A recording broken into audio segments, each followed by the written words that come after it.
It has been a crazy, wild day. Jim Kozimor, Sports 1140, KHTK, and a lot of the news we're still trying to decipher. But in the end, you know this, Sacramento fan. Kevin Martin, no longer a member of the Kings. He is off to Houston, and he is now a member of the Rockets. But he's always somebody that I will call. Can I call you my friend, Kevin Martin? You sure can. What a better way to end this than having an interview with my favorite radio show host. You're a good man. You're a good man. You know, I remember it was my first day you came on the air. It was my first day here you came on the air. So I owe you this as a chance to talk here in Sacramento, here in the capital city. Well, first of all, let's start with your emotions and feelings. How are you feeling right now? Man, there's two different sides of it. From the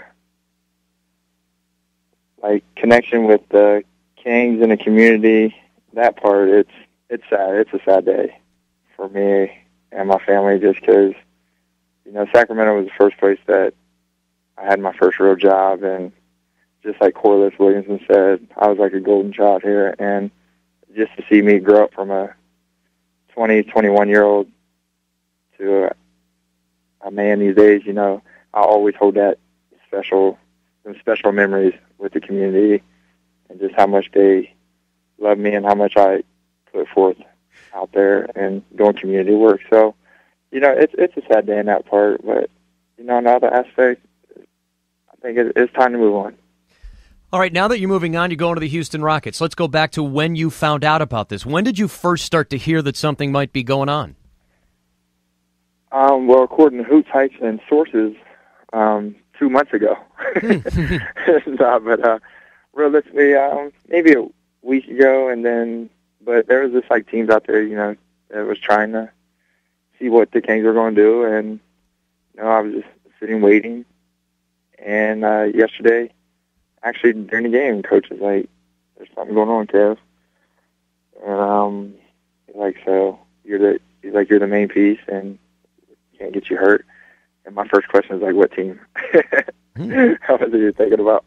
Actually, at that point, I wasn't even thinking about anything. I was just like, "What team?" And he told me Houston, so I was pretty happy and just still supported my teammates at that moment.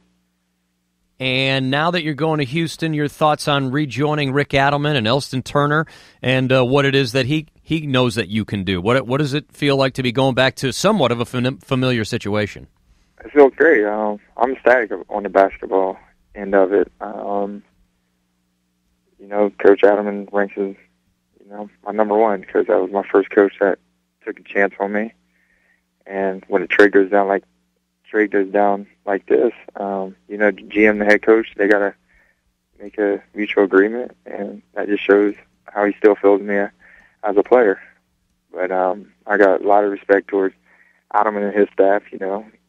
First year, he didn't make it easy for me. He made me work for everything, and the whole staff did. And Coach Carell, he was with me every day at the end of practice, and Bubba, Elston, and T.R. Dunn, they made it mandatory for me to stay here at the end of that first summer and put in some time. So I respect all of them. Kevin Martin joining us here on the Jim Kozimor Show, Sports 1140 KHTK. The Kings part of a 3-team deal with the Houston Rockets and the New York Knicks. We'll give you the incidentals later on, but for now we've got Kevin Martin here for this start of the show, and we want to get inside this thing now for you, Kevin. You're going to Houston. You're going to play there. Was there ever a time that you went to Jeff Petrie or the Kings and asked to be traded? No, never. I'm more professional on that. Doesn't matter your feelings, but I came to work and get better every day, and at the end, I always felt like everything would work out as it should, and that's all you can ask for. Just go and do your job. But no, there was never me walking into the office and asking for a trade or anything. I think on both ends, we got too much respect for each other.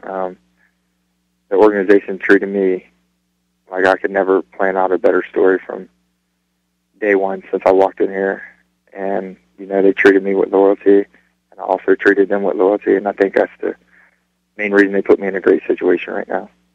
Over the last 2 months, Kevin Martin has become a lightning rod of opinion. Some people loved him, some people despised him, and there was a feeling like it was either or, yes or no with this. How much did that wear on you? You know, how I am as a person, I kind of have a bulletproof window around me when it comes to things like that, just because everything I've been through since I came on the basketball scene as an 18-year-old, you know, the dollars going into college and to the pros, and it's just what you make of it. And just like I've been selling outlets, media outlets, like I love everything that has happened to me the past 6 years here, and I wouldn't have written a better story than that has happened to me. So, you know, I can walk out of here with my head high and be thankful of the opportunities that I've been given here. I'll tell you this, Kevin, off the text line, 2 different texts. One, good luck in Houston, but I will always think of you as the Sacramento King. That's from someone in El Dorado Hills. And another text, message for Kevin. Thank you for all of your hard work and dedication to our struggling franchise. You were my favorite player, even through the hard times. How does that make you feel when you hear people, they're just lining up? I didn't even throw the text number out there. They're lining up to say some pretty nice things about you. You know, that's just the respect we build among each other. You know, I came here as a 21-year-old, so the community got to see me grow, and, you know, I learned giving back from Bobby Jackson and Corliss Williamson, and when it was my turn to be in the light, you know, I made it I demanded that on myself to, you know, help others, and that right there just makes me feel good, and, you know, I like things like that, and that's really all I need. I know what I started as the 17th, 18th man in Sacramento 5 years ago and became the first, and that's all you can ask for as a basketball player, is getting better and also giving back to your community, and anything after that is a bonus to me. This next question is more of a follow-up to the previous question of the lightning rod scenario. On this very station, this is the home of the Kings, you got blasted pretty good on a number of occasions. Were you able to stay away from that? Did that affect your demeanor on the floor or off the floor? And how were you, if you were at all, affected by some of the things that have been said on this station? It's like you prepare yourself. I've seen a lot. I've seen it go through C-Web, Mike, Ron, so Asia. I've seen it all. And, you know, with me, it's just about getting better on the court. You know, opinions come and go. You know, my own mother's mad at me sometimes, but we always get through it. So, you know, that's just what happens. And, you know, you have your highs and lows, but what you're here to do, what I was here to do, is become a better basketball player and make a difference in the community with unfortunate situations. And the Maloofs and their family set that. And that's exactly what I did. So once again, I can walk out of here with my head very high and very excited for the next opportunity. Kevin Martin joining us here on the Jim Kozimor Show, Sports 1140 KHTK. Again, we'll get to the details of the Kings' deal with the Knicks and the Houston Rockets, but for now we know that Kevin Martin, the team's leading scorer for a while now, is no longer a member of the Kings. There seems to be a thought or belief that you and Tyreke Evans couldn't play together. What was it like to play on the floor with Tyreke Evans? Did you ever feel that you guys found a level where you could play together, or did you find it tough to play with him? No, me and Tyreke, we is fine. He's going to be a great player here. It was just one of them scenarios, like, if he was looking for me to average 30 and him average 20, it's just not going to happen. Because, you know, there's going to be nights where I had to help him. There's going to be nights where he had to help me. And unfortunately, like, you know, we're not going to see that for many reasons. But, you know, I love playing in the backcourt with him for the little time that I did, and he's going to be great. He's a guy I wanted in the draft here, and I was very excited for playing with. And, you know, wish it could have lasted longer, but hey, it didn't. You know, we both got to move on now, and I'm sure we'll both be fine. Soon you're going to get on a plane and fly down to Houston and spend your time with the Rockets. But on that flight, what are the things you'll remember about Sacramento and playing for the Kings? I'm definitely going to remember the beginning years of just being a kid here and learning from Mike and Tasia, C. Webb, and Doug Christie and them. Without them guys, I would not be where I'm at today. And I'm also going to remember, just the lasting effect you make in the community, because at the end of the day, it's the person you are. It's not the basketball player that you are. And that's just always been my motto. And a lot of great times, man. It's sad when I start talking about that aspect, but I'm ready to move on. How about these? A couple of more texts. Make sure Kevin knows the people who bagged on him were the ignorant minority. Fans love you and your game. Good luck. That's from John. Another one here saying that the Kings don't know what they just got rid of. He'll drop 40 on us every time he sees us with a Rockets uniform on. Yes, that's my request. Can you at least take it easy on the purple, when you're playing against the purple, my friend? I'm here to play basketball, but thanks for those texts. And, I know what I built here in the last 6 years, and the past 3 weeks isn't really going to harness that. So I had fun here, and it was really everything I could ask for. Is there a teammate or two you're going to miss the most from your time here? And it could be on the current roster, or maybe from the roster since you've been a King. Oh man, my number one guy is Cisco. Mm-hmm. He came in a year after me, and we've been through it all.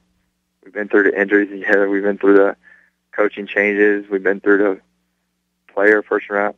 I don't think there's any player in the league besides Kobe that's seen more players go in and out of the team than I did. But that's just the fun of the ride. And me and Cisco, we did that together, and he's like a brother to me.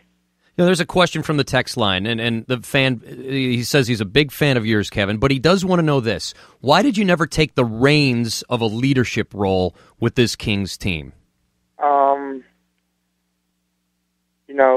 A lot of people aren't inside the locker room and inside the huddle, so I feel like I did that the best that I could. I don't know if you want to look at that by wins and losses, but that's another matter and a lot of things that needed to be changed. But I had fun with my teammates and things like that, and I wouldn't ask for anything different. It's been a great time. Kevin Martin with us here on Sports 1140 KHTK. What's the state of the locker room like the last month? What if, and again, it's a trade deadline, so that throws another wrench into the whole thing. What is that locker room like right now on the Kings side? Oh, it's great. The coaches, that's what this coaching staff brings. Doesn't matter if you go on a 10-game losing streak or a 10-game winning streak. Like, they're going to make sure that everybody's still in good spirits because the team is so young. But some could say trade stuff could affect a little bit, but like personal relationships, they were great, and guys really wanted to play for each other. Who did you learn from the most? What one of your coaches are you going to miss? I was going to say all of them as a whole. Just because I know you and Coachy had a special relationship too. Oh yeah. Coachy's my guy. He's the guy that adopted me when I first came in here, and so Coach Carrell is definitely going to be the most missed person when I think of the Kings, because of how much time he put in to my life on and off the court. But it's the whole staff. I think every member of the staff, because they all brought different dimensions to the game. Like Musselman really let me evolve into a player, and then coaches after that they just kept it going. You played with Ron Artest, who many would say he's a pretty volatile guy. How did he influence you as a player in the NBA? And was it hard for you and your style to play with Ron when he was here? No. Me and Ron still communicate to this day. That is my all-time number one favorite player to play with. He demanded so much from me, and at the beginning, it was tough because I never had a player really look at me like Ron did, and he's saying, you got so much talent and stuff like that. So, he would get in me, And that Ron was my guy. I love Ron to death on and off the court, and we had a special relationship, and I credit him as one player to really change my career. And I know we should also let people or remind people there was a time when there was a thought that maybe there was a rift between you and Ron. You actually went with Ron and played in one of his basketball things in New York, didn't you? Didn't you and Ron play together in some special in New York in the off season? Oh yeah, we did. Yeah. We never really worry about stuff like that. People say rift between Ron and Mike, and it's always the named players that there's a rift between. So that's just stuff we don't worry about, and we all know we're like a fraternity, and we all really stick to each other at the end of the day. If you could say this is your chance to speak to Sacramento, and this is going to be played over and over, and this is going to be played again, and people are going to listen to it, your chance to just give a message to the city of Sacramento, Kings fans everywhere, who some are sad, some, to be honest, might be happy you're going, but one way or another, you get a chance to say something to them. Go ahead, Kevin. You have the floor. Oh, I loved every second that I had in Sacramento, and they will always hold a special, just a special area in my heart.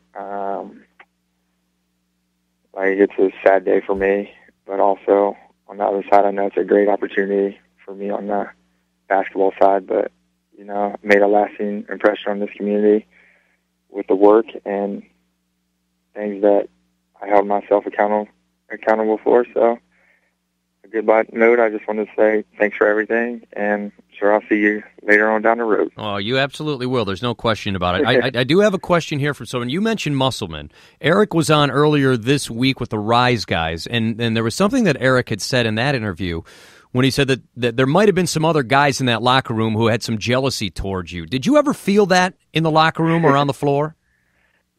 No. No. Okay. We just, it's part of the game, man. We all liked each other, and, we played the game to win.